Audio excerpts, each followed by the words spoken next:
Hey there mga my loves, Virgo! Thank you so much for always staying here with me in the channel mga babe. So meron pa tayong other channels na kung hindi mo pa knows at interested kang tumambay din sa mga yon, ang mga links ay nasa description box. So let me just say hi and hello new subscribers. Ako po pala si Yan. Welcome dito sa channel ni ito at sa mga returning subscribers, maraming thank you po sa inyong walang sawang pagsuporta. So, wala tayong gender here, babae, lalaki, LGBT, cross-watchers, you can flip roles if you want.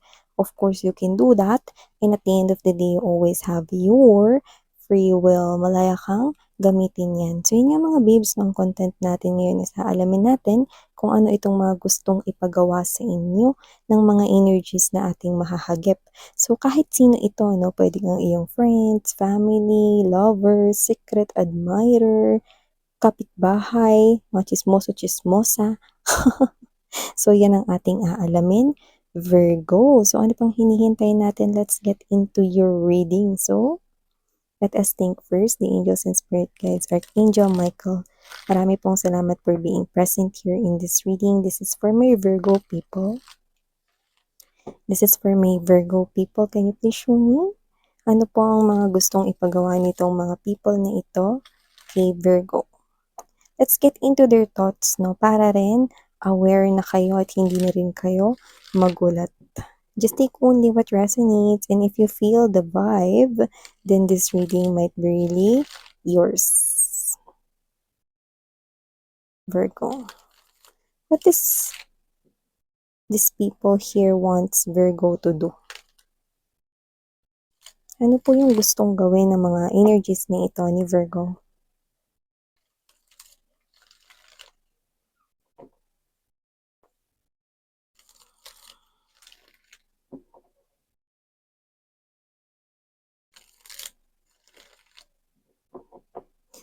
Okay, so let's get into this reading. Ilatag naman na natin lahat, Virgo, bago natin i-read. So we do have here for you guys the Three of Wands energy. You also have here the Eight of Coins. I mean, Eight of Wands, but I mentioned the Eight of Coins. It's, remember that, no? Okay. We also have here the High Priestess, Five of Coins, Ace of Wands, King of Pentacles or the King of Coins energy. Okay. Queen of Swords. There's this, Four of Wands energy. Yes. Okay. Ito hindi to para sa lahat pero uunahin ko na. Meron kayo rito na pwedeng, eto para dun sa mga konti lang itong makaka-resonate dito sa parte na to, kaya babasahin ko na ito para sa iyo. So kung ikaw to na meron ka ritong ex-husband or ex-wife, no, na nakikita ko siya ritong para siya ritong bumalik, no, sa sa sa buhay ninyo, no? Parang matagal siyang nawala, no? Para siya ritong missing in action, no? Tas eto siya na magbabalik siya sa buhay ninyo, no? Para maging buo daw kayo, mabuo ulit yung pamilya ninyo, no? So parang ikaw to na nakataas ang iyong espada right here, no? Like, ano nangyari sa'yo? Saan ka nagpunta? Ano nangyari? Parang namundo ka ba? O anong nangyari sa'yo? Ba't hindi ka nagparamdam? Yan. Bakit bigla kang nang ghost? Yan. No? So, wait lang, no? Ayusin ko lang itong ating phone.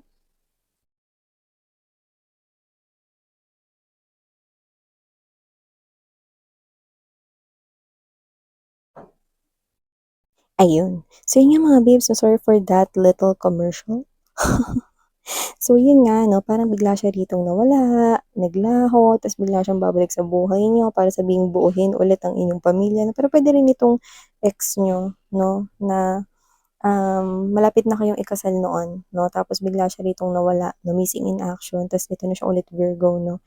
Na gusto rito makipagbalikan sa inyo, no?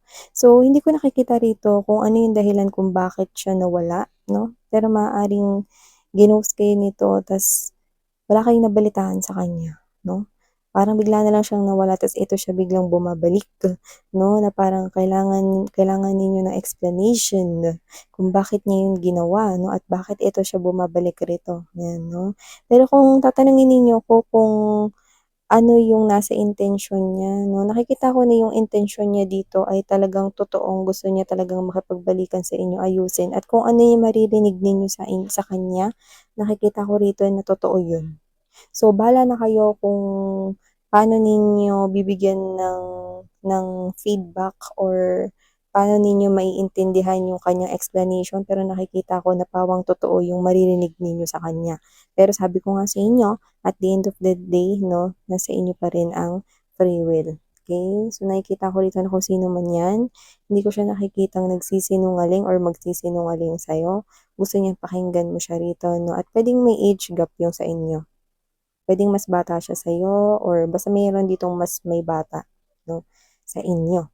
Puwedeng edad 'yun or puwedeng sa inyong status ay may pagkakaiba, okey? Puwede ring antas ng pamumuhay, 'yan, okey? So, maliban diyan 'no, nakita ko rito ng energy mga babes, so na-mention ko kanina yung 8 of coins dito, naalala niyo ba, 'no? Pero 8 of wands 'yan at may lumalabas din dito mga babes 'no, na isang passionate new beginning when it comes to love. So, nakita ko rito na isang person na malaki ang kanyang pagkagusto sa'yo at mukhang habang lumilipas ang mga araw-araw ay mas lalo ka niya ritong nagugustuhan. This is the energy here of someone I think fresh. So, ibig sabihin hindi pa kayo nagkakaroon ng connection or hindi pa nagiging kayo. So, this is somewhat here who wants to reveal ang kanyang nararamdaman sa'yo. So, there's an incoming confession, may paparating na confession sa'yo, no? At maaaring mga babes, no, itong tao na to, no, with that 8 of coins, no, is someone here na gagawin ng lahat para mag-work ang connection na ito. Okay? So, this person here, ang gusto niyang gawin mo is bigyan mo siya rito ng tsansa, no, na na lumaban 'no, or bigyan mo siya dito ng tsansa na lumaban 'no, makipaglaban sa iyong heart. So, kung bakit niya 'yung sinasabi maaaring meron ka pang, options when it comes to love. So, these are for all my single Virgos out there 'no. So, kung meron kayo ritong options when it comes to love 'no, posibleng alam niya rin 'yun 'no, pero gusto niya na makipag-compete din with them at gusto niya rito na bigyan mo siya ng tsansa 'no. Kahit bigyan mo siya ng tsansa na lumaban, at ipaglaban ang kanyang feelings sa'yo. Ang taray! So, yung nakikita ko dito 'no. So, nakakita rin ako dito Virgo 'no, na handa na ba yung wallet mo? Kasi may mangungutang dito. With this 5 of coins energy 'no, and there's this, 3 of wands, there's someone here 'no, na gusto niya rito na pahiramin mo siya, pautangin mo siya, or kung puwede lang 'no, sana wag mo na rin pabayaran ito. So, yeah, I know na medyo may pagka-dupes ang kanyang face 'no, pagka-jupal, pero sa nakikita ko rito Virgo kung sino man ito 'no, nakikita ko rito na kailangan niya yung pera 'no, gano'n yung energy, eh. Kailangan ko ng pera at parang si Virgo yung isa sa mga naiisip ko, 'yan 'no. Ikaw yung pinaka-naiisip niya rito 'no. So, hoping siya 'no na sana pahiramin mo siya 'no, gusto niya pahiramin mo siya ng money, 'yan 'no, at kung puwede sana 'wag mo na rin pabayaran. So, either kung sino siya puwedeng magkadugo kayo by blood talaga, kay relative or puwedeng kasi hindi siya nahihiya sa'yo, eh. So, puwedeng family member din ito or close kayo, 'yan, okey? So, 'yan. Eh, maliban diyan, nakakita rin ako dito Virgo ng energy 'no, ng isang person dito na kung nasa isang relationship man kayo ngayon 'no, nakikita ko dito na tahimik lang yung person ninyo, okey, pero there's a lot of love. Seryoso siya sa'yo, faithful siya sa'yo, wala kang dapat na ipag-worry, ikaw lang walang iba, wala siya dito ibang kinakausap na iba, focus lang siya sa trabaho niya at pagbibigay ng atensyon 'no.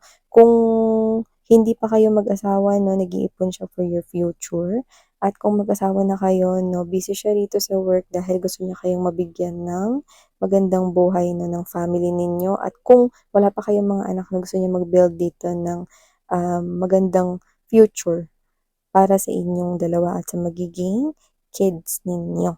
So, nakikita ko dito na itong person na 'to 'no is talagang mahal ka niya, mm. Walang duda. There's no hesitation in his or her love cells.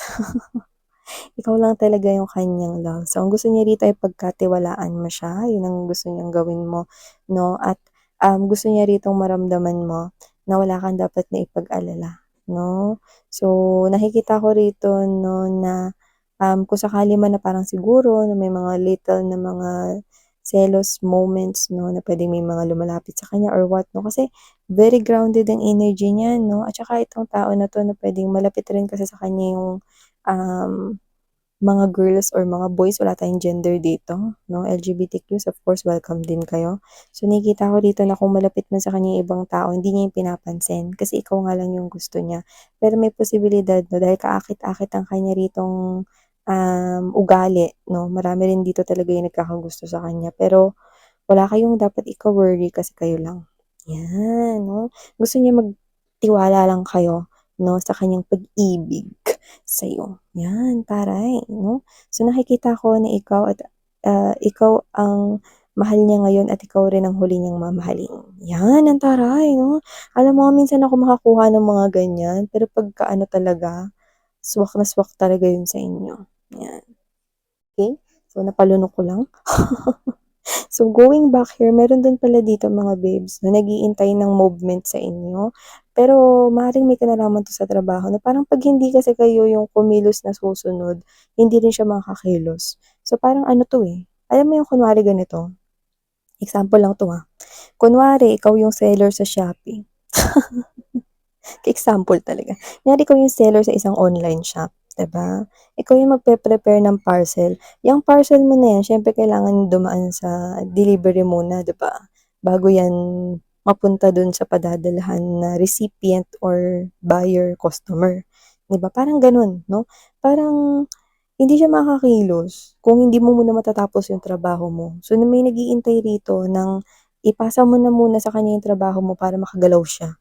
'Yan 'no. So kung sino man siya puwedeng meron na rin ditong nag-aantay sa movement niya para makagalaw na rin 'yun. So parang domino effect ito. So baka meron ka diyan na work na naka-pend ngayon 'no, so baka may nakalimutan ka, okey, you might want to, check your work or task to do. Kasi meron ditong nag-aantay ng something from you 'no, at kapagka nabigay mo 'yun makakaandar na rin siya, 'yan, okey.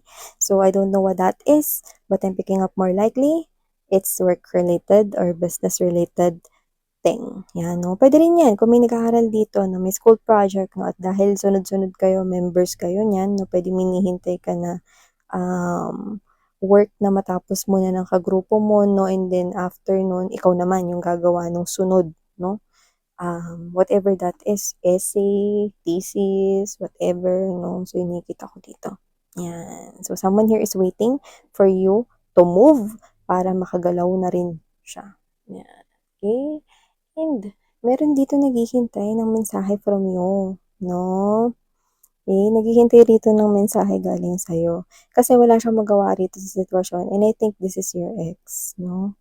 Um, hinihintay niya yung mensahe mo, kasi hindi siya makapagmensahe sa'yo. So, puwedeng may pag-block ka rito sa kanya. So, itong person na 'to hinihintay niya na mauna ka ng mag-chat sa kanya na para maka-reply siya.